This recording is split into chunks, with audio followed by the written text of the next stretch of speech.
আমি যদি আপনাদের সন্তানের বয়সী হই, আমি আপনার ছেলে বললাম, কোন বোন আমি তোমার ভাই, আমি তোমারে বললাম বোন, তুমি রমজান মাস বোন আমার, আল্লাহর দোহাই, রমজান আল্লাহর দেওয়া। রমজানে আল্লাহ বলছে বান্দা এটা আমি আমার সিজন, আল্লাহরও সিজন। এটা কিসের সিজন?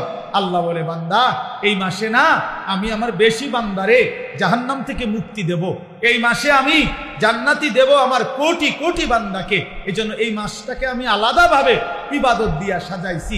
সিজনে ব্যবসায়ী অতিরিক্ত মাল উঠায়, কাপড় ব্যবসায়ী এখন আরো 40 লাখ টাকার মাল উঠাইছে, কারণ তার এখন সিজন।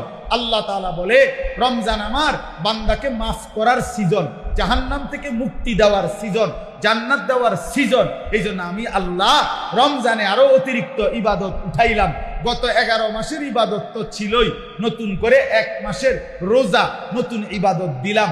ইফতার এটাও ইবাদত, সাহারি এটাও ইবাদত, 20 রাকাত তারাবি এটাও ইবাদত, শেষ দশকের এতেকাফ এটাও ইবাদত, শেষ দশকের বেজর রাত্রির সবে কদরের তালাশ এটাও ইবাদত। আল্লাহ বলে বান্দা অতিরিক্ত আরো ইবাদত দিয়ে রমজানটাকে ইবাদত দিয়ে সাজাইলাম, কোরআন দিয়ে সাজাইলাম, সেজদা দিয়ে সাজাইলাম।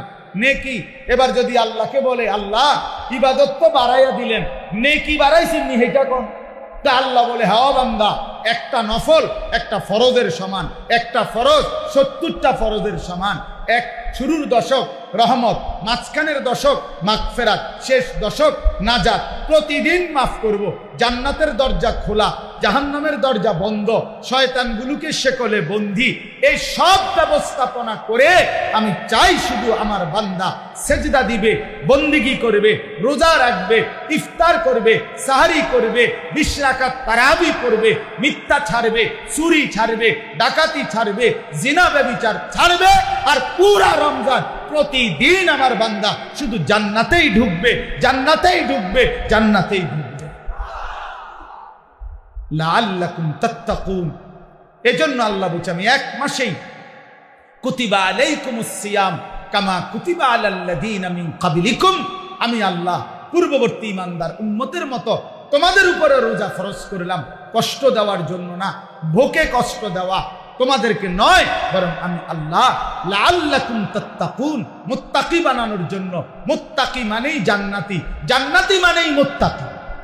অতএব 1 রমজানে আল্লাহ আমাদেরকে জান্নাতি বানাবেন, এই আশায় আল্লাহ আমাদের উপরে রমজান রোজা ফরজ করেছেন। অতএব শেষ কথা আমার, বলেন যে ইনশাআল্লাহ আমরা রমজানকে কদর করব।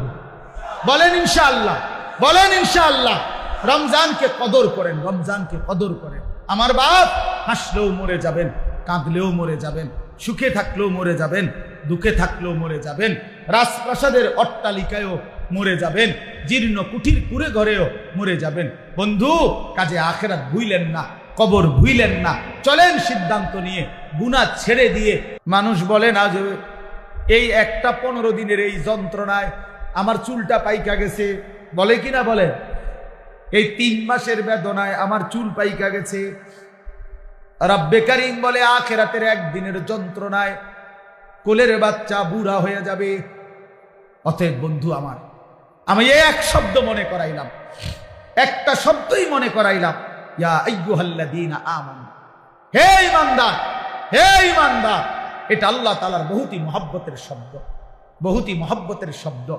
অতএব মা বোন, আমরা শুনেছি অনেক মা বোন, এই জন্য বললাম আল্লাহর ইবাদতে ডুবে আজকের শবে বরাত রাত্রিতেও আল্লাহর কাছে দোয়া করেন, কান্নাকাটি করেন, দোয়া মাফ চান, আর বলেন মাওলা রমজান পর্যন্ত হায়াত দেন, রমজানের রহমত মাগফিরাত আর নাজাত দিয়ে আমার গুনাহ মাফ করে আমার জান্নাতের সার্টিফিকেট দিয়ে দেন। আল্লাহ চাইলে দিবে, আল্লাহ চাইলে দিবে কিনা? এই জন্য আমরা ইনশাআল্লাহ রমজানকে কদর করব। আল্লাহ তাআলা তৌফিক দান করেন। আজকের এই বরকতময় মাহফিলে আল্লাহ তাআলা ভরপুর বরকত দান করেন। আগামী দিনেও এই মাহফিলকে আল্লাহ তাআলা কায়েম দায়েম করে দেন। আমিন। সুবহানাল্লাহি ওয়া বিহামদিহি।